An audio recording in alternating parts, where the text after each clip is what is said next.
Welcome to All Shark GDR Show! On va parler de Nuka-Down, hein, Oui. et est-ce que tu veux nous parler un peu de l'univers du coup de Nuka-Down, hein? Donc on a compris que c'était un univers Oui. post-apocalyptique, hein. Donc tu l'as imaginé avec la Belgique en tête, hein, du coup, hein. Donc moi Et les quand on m'a demandé, Hauts-de-France, j'ai oui. dit c'est Fallout mais en Belgique. Voilà. C'est tout C'est- à fait, oui, c'est ça. C'est je suis d'ailleurs, il y a une petite blague, c'est qu'on dit pas des capsules dans Nucadon, on dit des décapsuleurs pour encore marquer en plus le D'accord, côté que on les gens collectionnent ce que les anciens avaient. Ils avaient plein de décapsuleurs parce que les gens buvaient énormément d'alcool ou de soda. D'ailleurs, pour la France, j'ai imaginé que dans mes parties quand je l'ai pas encore développé, mais j'en ai fait des parties sur Nos Paris, qui est Paris. Là, en fait, les gens pouvaient même payer en bouteilles de vin. C'est d'accord. On s'est dit que ça Ouais, pourrait ça pourrait être chouette. Mais il y a un côté aussi, j'ai un côté un peu où je rends hommage aussi aux choses, où je joue avec les valeurs pour un peu ridiculiser. Et ce que j'adore dans ce que j'ai écrit au fait, c'est que ça a été fait d'abord pour mes joueurs avec qui j'ai joué, d'accord, qui ouais. m'ont dit: «Ouais, vas-y, fais-le» et qui maintenant, eux aussi, développent leurs univers, leurs jeux. Donc Ah, c'est un peu, le début d'une sculpture que j'ai forgée, mais qui a été avec un socle où il y avait d'autres personnes. d'accord, OK. Ah bah c'est cool. Et alors je vais Bah parler du de coup. l'univers, peut-être, comme ça. Oui, vas-y, vas-y, parle-nous de l'univers et puis après on regardera la fiche de perso. Alors, dans l'univers de Nucadon, c'est très intéressant. C'est, comme d'hab, la vieille, querelle Ouest-Est. Sauf qu'ici, j'ai OK, pris le Canada et les États-Unis qui sont alliés, qui, avec l'Australie, finançaient les gens qui résistaient à la Nouvelle-Chine. Et la Nouvelle-Chine, c'est la Chine, le Vietnam et la Corée du Nord, qui avaient commencé à envahir leurs voisins. Et de ce fait-là, au fait, les Chinois se sont dit, bon, ben, on va pas se laisser faire, hein, on va leur tirer des missiles conventionnels non nucléaires pour leur faire comprendre que ça ne va pas. Et mmh, donc, tu as l'Australie qui s'est fait un peu, qui a été un peu détruite dans les grandes villes. Tu as la côte, au ouest ouest, des États-Unis ouest, et du Canada qui a été, ravagée par ces missiles. Et là, Canada et les États-Unis, puisqu'ils ont des armes nucléaires, disent: «Bah, on va pas se laisser faire, ouais, tire des missiles». Qu'est-ce que fait la Chine? Elle répond. Bilan, tu as 3 régions du monde qui sont totalement irradiées et détruites OK, et tu as une brume jaune qui va envahir l'hémisphère nord et se répandre partout. C'est ce qu'on appelle le premier Nucadon et là, les gens, comme ils étaient déjà en guerre sur la guerre des ressources en Europe, vont aller se réfugier dans leurs abris et certains vont devoir bricoler pour pouvoir survivre. Et puis, après 5 ans, pardon, excuse-moi, ils peuvent enfin sortir. Et en sortant, il y a des chutes de satellites qui vont arriver. Les satellites, à cette époque-là, ils ont des noyaux nucléaires. Donc chaque fois, c'est des petites explosions nucléaires. Et ça provoque, sur l'hémisphère nord, en tout cas du côté de l'Europe, un âge de glace. Il y a énormément de pollution, puisque c'est un peu comme si une énorme météorite était tombée finalement. Et pendant 35 ans, rien ne se passe, à part que les gens essaient de survivre, que certains, en fonction des petits moments où il y a de la météo, essayent de cultiver dans des serres, dans les zones qui n'ont pas été touchées par la radiation. Donc c'est ça qu'il y a des habitants des terres désolées qui ont survécu. Et petit à petit, tu as des pillards qui se mettent en place, tu as des nouveaux chefs de clan, tu as des chefs de faction, des anciens leaders de syndicats d'usines qui décident de devenir le leader de, de tous les survivants. évidemment. Et C'est donc une petit à immeuble petit, qui ce pousse monde pas. se construit. Puis après ces 35 ans, il y a le réchauffement climatique qui arrive, tout le monde sort, pas de bol, tout ce qui était gelé, notamment tout ce qui était des sous-marins nucléaires, des porte-avions, des déchets nucléaires et d'autres polluants, vont en fondant faire un tsunami qui va ravager les côtes, remonter le long des fleuves, comme on le voit notamment en Chine quand il y a une fois par an en fait avec la baisse de la fonte des eaux polaires, il y a la mer qui remonte dans le fleuve.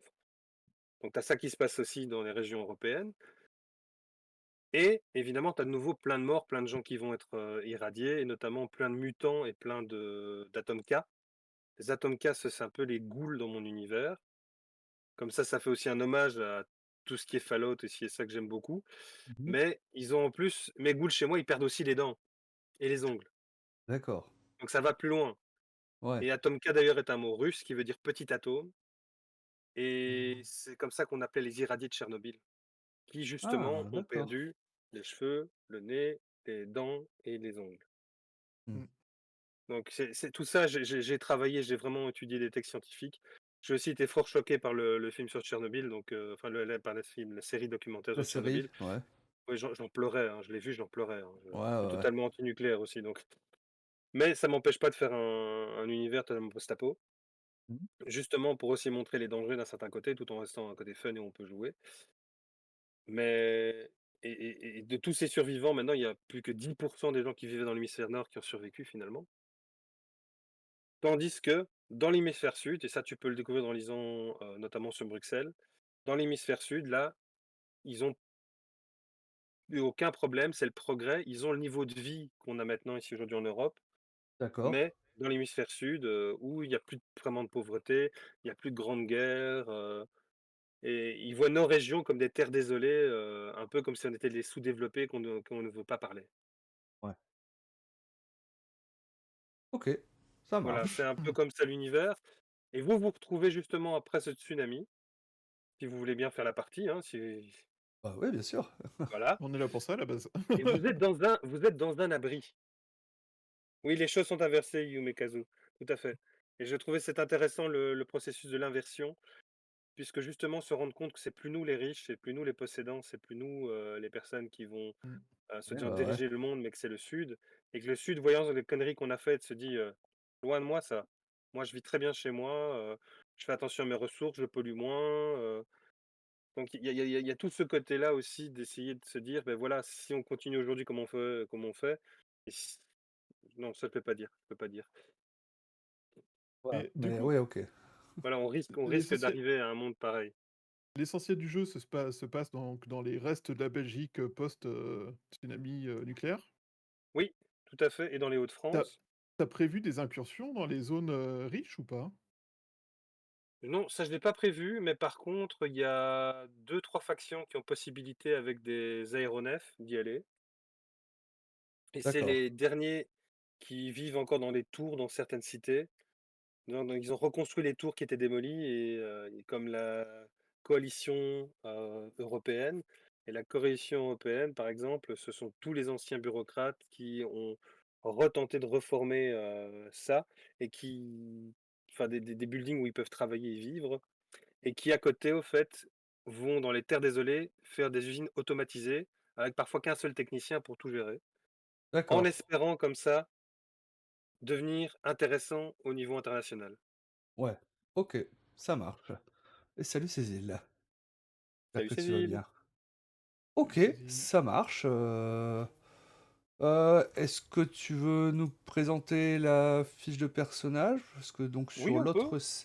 sur l'autre scène, donc, j'ai soit, hop, bah, la carte que tu nous avais envoyée ou la fiche de perso. Donc, c'est à toi de me dire ce que La carte ici, c'est la carte de Lich pour un peu OK, vous teaser la voilà, chose. Alors nous, on va jouer dans l'abri des Oblasts qui est en plein milieu, ça tombe bien. d'accord, Mais dans ce monde ravagé, comme on peut le voir, je sais pas le montrer ici, mais j'essaie de le montrer, vous voyez la Meuse qui est et les ruines du Balich qui ont été mmh, totalement inondées et il y a notamment un endroit qui s'appelle le Triangle, qui est un des rares endroits où on peut avoir des activités dans le jeu, c'est expliqué. C'est notamment le théâtre des ghouls. C'est là où il y a plein de gens qui sont des nains, des ghouls, des mutants, des Atomkas qui vivent encore, normalement, se sont réunis et survivent, par exemple, là, dans le triangle. À Cointeville, là, tu as la possibilité de voir le dernier bastion liégeois et dans ce dernier d'accord, bastion liégeois, c'est un maire socialiste qui, tous les soirs, va offrir la soupe populaire aux plus pauvres qui vivent dans ce qu'on appelle, Bidon Square. Bidon Square, c'est la partie pauvre de la ville et c'est reconnaissable parce qu'il y a des bidons partout avec du feu et de l'essence dedans ou autre chose pour brûler et des maisons en ruine, où les gens vivent principalement en dessous. OK, On te demande un décapsuleur, la nuit, et tu vas ouais, vivre dans une cage à poules, les uns à côté des autres sur des matelas dans de la boue, quoi. D'accord. Ouais, ouais, non, On dirait, ouais. j'essaye vraiment de montrer aux gens ce que c'est un post-apo et il y a ce côté vraiment glauque et malheureusement, horrible. Ouais, ouais, Heu, ouais. Bah, ouais, ouais. Mmh. Ouais, parce que pour le coup, ça, c'est le post-apo juste après que ça se soit produit. Alors que beaucoup de post-apo, c'est bien après et donc les gens commencent déjà plus ou moins à reconstruire la compagnie, quoi. Donc la mais grosse là, ils différence, c'est vivent que toi, tu es encore beaucoup plus dans la boue, dans les déchets, dans les conséquences, non civilisées. plus bas, vous avez la gare d'Angleur et là, au fait, il y a les louvanistes flamands qui sont venus, apporter le train pour D'accord. justement prendre ce qu'il y avait dans les mines et les mines de charbon, puisqu'il y a des nouvelles Ah, bah, terrines de oui. charbon. Puisqu'il y a aussi un peu plus haut, il y a les mines de Lavaux. Donc ça, je voulais aussi remettre en pratique, ce qui fait partie de l'histoire de Oui, la Belgique aussi et du nord de la France, ce sont Bah, les oui. mines. oui.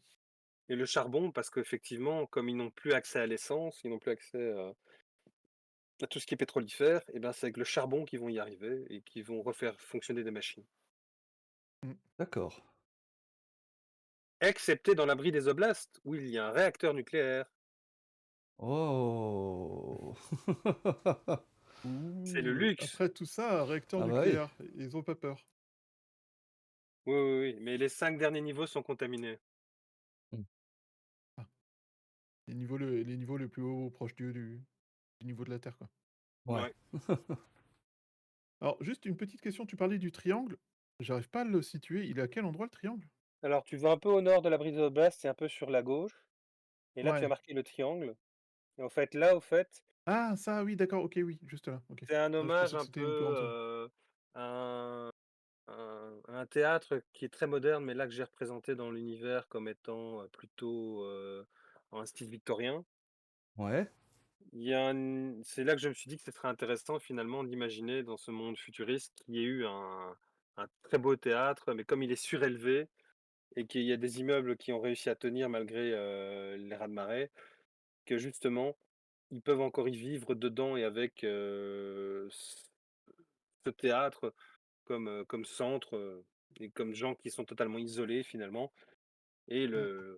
au théâtre des Goules notamment, tout est permis et juste à côté dedans justement dans ce triangle des Goules, dans ce non pardon, dans ce triangle, il y a le musée de Chantchet et Chantchet est un personnage historique liégeois qui a 2 D'accord. versions, le mineur ou le guerrier de Charlemagne.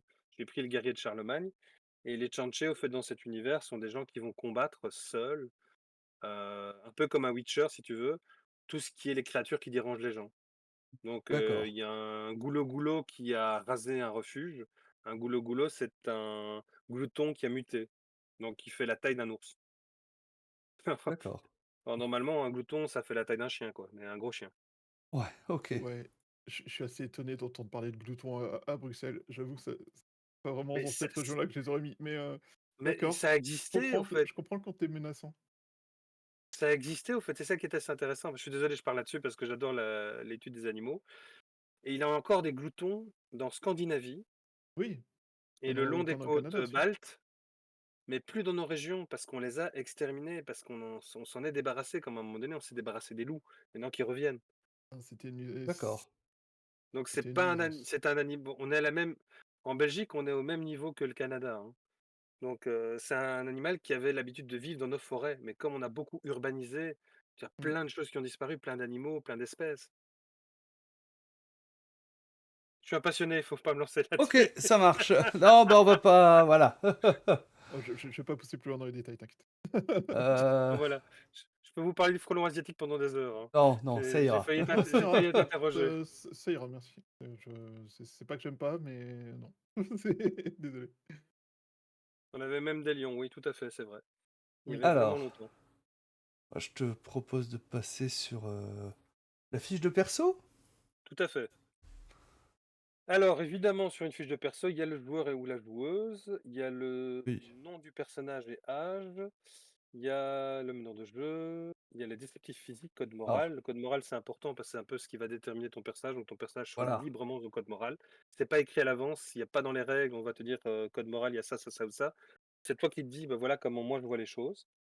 D'accord, OK. Archétype et effet. Voilà. Archétype et effet, ça c'est justement quel archétype on a pris s'il y a des effets spéciaux. D'accord, Vie passée, c'est ce que tu faisais avant la partie et vie présente, c'est ce que tu fais maintenant pendant la partie et d'accord, la résistance globale, c'est ta protection OK, et la protection, ça fonctionne du style, on t'attaque, si on t'attaque, tu perds d'office, des dégâts, donc c'est chaque fois un quand on t'attaque, quand on ne fait pas en tout cas la valeur de ton armure et si on fait ou on égale la plus ou on égale la valeur de ton armure, elle est détruite immédiatement. Mais il y a pas de dégâts supplémentaires quand tu détruis une armure, c'est juste que les dégâts vont venir après, quand on t'attaque. OK, Alors ce qui est intéressant aussi, vous avez marqué que j'ai pas marqué de genre, parce que ça a été une demande de mes amis, de la communauté LGBTQ+, avec lesquels j'ai fait également le jeu, de ne pas mettre de genre et que ce soit fluide. Donc tu d'accord, joues ce que tu veux, ça n'a aucune importance, ça ne changera pas le jeu, tu es libre de faire comme tu l'entends. OK. Voilà. Alors ensuite, j'ai vu que tu as mis, donc, les dangers là, donc, il y a la santé mentale non ou paranoïa, donc on a déjà évoqué tout à l'heure. Oui, Irradiation ionisante, entre parenthèses banane, oui, parce que donc, ça peu de gens le savent, dans le commerce, on parle de banane quand on parle d'irradiation.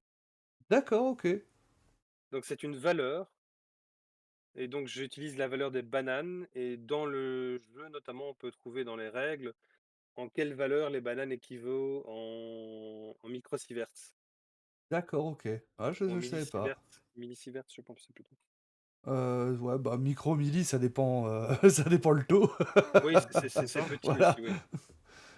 Agent toxique, chimie ou autre, donc bon, ça on comprend à peu près. Agent toxique. Contamination, donc bactéries, virus, mycoses, donc Ouais, voilà, ça peut hein, aussi arriver c'est la et santé, si la santé. classique, et résistance thermique. Donc en fait, tout veut notre mort, quoi. Oui, mais c'est ce que j'allais dire. Ce qui est bien, c'est que c'est punitif. Ouais, bah non, mais c'est voilà, c'est annoncé. Donc le MJ Faut être peut prévenu un peu vraiment quand même. torturer ses joueurs ou ses joueuses. Alors, je passe, hein, le tableau récapitulatif, hein, en plus, Oui, bon voilà, moi, les règles. Oh, c'est des règles qui ressemblent aux règles de vampire, hein, tout à si. fait, je n'ai rien inventé là-dessus. Je Mhm, me suis inspiré, mais j'ai rajouté plus de points parce que sinon c'était trop difficile d'y jouer. Au d'accord. début, on l'a fait vraiment avec un tableau comme Vampire où tu avais, c'était C'était le trois quoi? six neuf non, y a pas un truc comme ça, je crois? C'était 5-3-1, je pense qu'on avait, Ouais, on est passé à 7, 5 et 3, d'accord. plus un point d'office dans les attributs. OK. Voilà et tu peux également jouer quelqu'un qui a un handicap, c'est Mmh, possible aussi et à ce moment-là, effectivement, on met 0 dans une des compétences et on rajoute le point qui te manque ailleurs et tu peux jouer, par exemple, la personne qui sait rien porter. «Ah ouais, non, mais je sais rien porter les gars, j'ai des problèmes de dos» d'accord, et donc OK. c'est les autres qui vont pouvoir porter ton bardaf ou tu peux jouer Ouais, le gars qui a des problèmes de dextérité et qui dit: «Bah, écoutez, moi j'ai l'air un peu d'un con, mais vous avez bien vu qu'à la place des mains, on m'a mis des lames». ouais. Bah oui, Donc tu peux le jouer comme totalement, ça. et après bon, bah, l'équipement, hein, bon voilà, armes de mêlée, possession, bon, rien de on voit qu'on a les décapsuleurs bière, hein, justement, hein, et tu mis, Oui. bah, monnaie locale, hein, je pense que donc ça dépend des endroits où on joue, hein, Des morceaux de voilà, charbon, tout à fait. Et ce qui voilà, est c'est intéressant, ça. tu remarqueras pour l'arme, la batte de Ghoul Ball. Alors, c'est quoi le Ghoul Ball? Là, Oui, c'est à nouveau un hommage un peu à Fallout et au Troll Ball belge, puisque le Troll OK. Ball c'est ce que nous on dit, hein. On a ramené le Troll Ball des chez les Anglais et on l'a fait connaître aux autres, pays. Ouais, Parce que les Belges et les Anglais étaient c'est des vieux cousins comme ça avec notre roi qui descendent des familles, proches des Anglais. Et au fait, quand il y a eu les premiers GN qui s'organisaient en Angleterre, il y a quelques Belges qui sont allés, qui ont vu ça ouais, et donc je reprends l'idée au fait de faire pas une tête de troll, mais une tête d'Atomka que tu mets dans un d'accord. sac et ça s'appelle le Ghoul Ball et tu lances et tu peux combattre avec des armes, de tir et des armes de cac. Ouais, OK. Et ben ça marche.